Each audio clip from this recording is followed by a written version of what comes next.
Halo, assalamualaikum adik-adik. Ya, selamat pagi. Ya, jadi untuk melanjutkan materi hari ini ya. Jadi kita santai aja ya, nggak usah terlalu tegang. Ya, kita akan melanjutkan materi baru yaitu gerak parabola ya. Oke, sebelum kita masuk ke materi ya, kalian kalau misalnya mau sambil makan atau sambil ngopi-ngopi gitu silahkan, atau mungkin mau bikin indomie dulu nggak apa-apa silahkan ya, kita santai aja ya. Soalnya kalau kalian belajarnya nggak santai ya, nanti kalian jadi nggak fokus gitu ya. Santai tapi fokus gitu ya, karena kalau misalnya bawaannya nggak santai itu rasanya nanti nggak masuk di otak gitu, kayak rasanya wah kayaknya gue nggak mampu nih belajar fisika gitu. Oke, sekarang kita lanjut ke gerak parabola. Gerak parabola di sini adalah merupakan gerak dua dimensi ya. Jadi dua dimensi dia dipengaruhi oleh sumbu X dan sumbu Y seperti itu.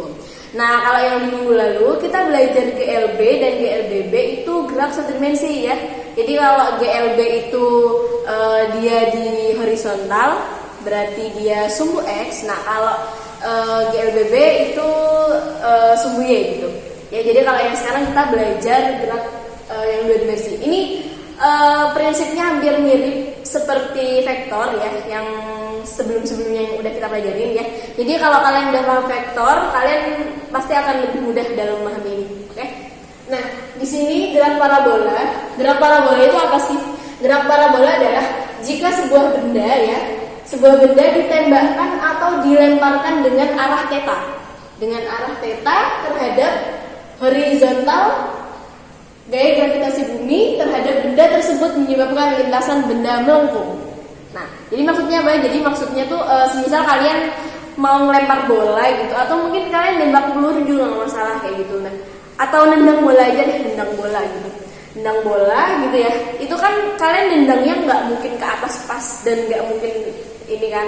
Intinya kalian nendangnya ada sudutnya seperti itu. Nah, dimana ketika ada sudutnya ya, saat dia terlempar pasti kan ada gaya gravitasi itu. Nah, sehingga lintasannya jadi melengkung seperti itu. Nah, itu gerak parabola. Nah, secara fisis ya, gerak parabola itu adalah gabungan dari GLB dan GLBB. Yang mana tadi kakak sudah jelasin, GLBB itu dia vertikal ya, kemudian GLB itu dia horizontal. Nah, sehingga gabungan dari keduanya sehingga membentuk gerak parabola ya, mirip seperti vektor. Oke. Nah, kemudian di sini ada mekanisme gambar mekanisme gerak parabola. Oke. Ini ada gambarnya ya. Jadi kakak jelasin dulu. Jadi gerak parabola seperti ini ya kira-kira. Atau mungkin kalian pernah main game Angry Bird ya. Itu Angry Bird itu menggunakan prinsip ini, gerak parabola. Nah, jadi semisal di sini ada sebuah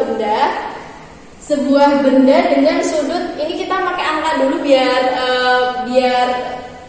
pengibaratannya gampang gitu, biar penggambarannya gampang ya. Tapi kalian nggak usah bikin terlalu berat, ini angka ntar ngitungnya udah nggak usah ya.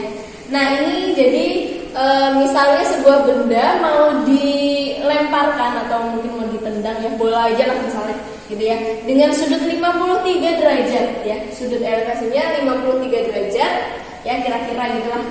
Nah, sehingga saat dia mau ditendang gitu ya, otomatis ini misal kecepatannya itu di sini 100 meter per sekon gitu ya, kecepatannya 100 meter per sekon. Nah, yang mana kalau kita belajar di vektor itu ya, misal 100 meter per sekon diuraikan di sumbu X-nya itu 60 ya, kemudian ke sini 80 gitu. Hitung aja. Ntar ini sin 53 cos 53 terus habis ntar 100 kali 0,8 jadinya 80 ya. Ya pokoknya hitung aja.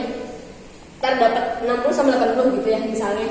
Jadi ke sini 60, ke sini 80 ya. Itu uraian dari yang 100 meter per sekon ini.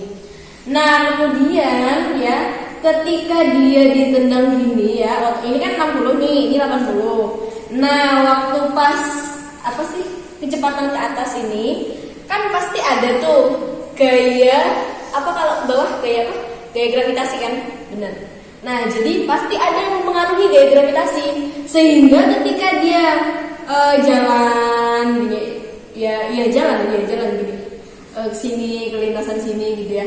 Nah, nggak mungkin kan kecepatan yang awalnya 80 terus di sini jadi 80, tetap nggak mungkin gitu. Karena apa? Karena ada gaya yang mempengaruhi, yaitu gaya gravitasi. Ada percepatan yang mempengaruhi, ya, sehingga dari 80 berkurang jadi 30. Misalnya misalnya berkurang jadi 30 di titik sini misalnya. Nah, kemudian apa yang terjadi pada kecepatan yang sumbu X? 60 di sini 60, ternyata apa? Ternyata dia tidak berkurang adik-adik ya. Kenapa kok dia nggak berkurang ya? Karena kalau yang di atas tadi kan ada tuh yang mempengaruhi, yaitu gravitasi ya. Gravitasi, jadi dia terpengaruhi gaya gravitasi, jadi nggak apa? Jadi dia kayak kecepatannya berkurang gitu ya. Nah, kemudian kalau yang ke sini ya, yang sini ingat tidak ada percepatan udara ya. Jadi di sini kita mengabaikan percepatan udara sehingga untuk kecepatan yang ke kanan itu tetap 60, kemudian nanti seterusnya bakal 60 terus gitu ya. Jadi ini tetap kalau yang di sumbu X. Yang berubah-ubah hanya yang di ini, yang vertikal aja itu ya. Jadi dia dari 80 terus kemudian ketika ditendang ya, jadi semakin berkurang 30, ini tetap 60. Nah, kemudian saat di sini kan dia udah nggak mampu lagi buat naik lagi kan. Ini namanya Y-max atau puncak tertinggi. Jadi ketika si bola berada di puncak paling tinggi, ini Y-max atau nanti kita sebut dengan H-max, oke? Nah, ini di sini dia udah nggak mampu lagi nih buat naik. Udah nggak mampu karena apa? Karena percepatannya udah habis ya. Karena udah habis sehingga dia nggak mampu naik. Karena dia nggak mampu naik, akhirnya dia turun gitu. Dia turun sehingga ke arah sana kan 60 nih tetap. Nah, terus ke bawahnya ya, jadi ini ada 30, kemudian ke bawah lagi jadi 80 ya. Jadi dia kembali gitu. Oke? Dari sini paham kan konsep gerak parabolanya ya? Paham ya? Nah, oh iya, sama ini lagi. Jadi ketika bolanya sudah berhenti di sini misalnya ya, bolanya udah berhenti di titik ini misalnya nih. Nah, sekarang kita untuk mengukur jarak terjauh, jadi dari kita nendang terus sampai misalnya di sini nggak nyampe gawangnya, di depan gawang sini lah sekitar. Nah, ini namanya X-max ya. X-max itu adalah jarak terjauh ya, jarak terjauh. Kalau yang ini tadi puncak tertinggi atau H-max atau Y-max. Nah, kalau yang ini X-max, oke? Kira-kira seperti ini mekanismenya. Nah, untuk rumus-rumusnya kita akan bahas lagi.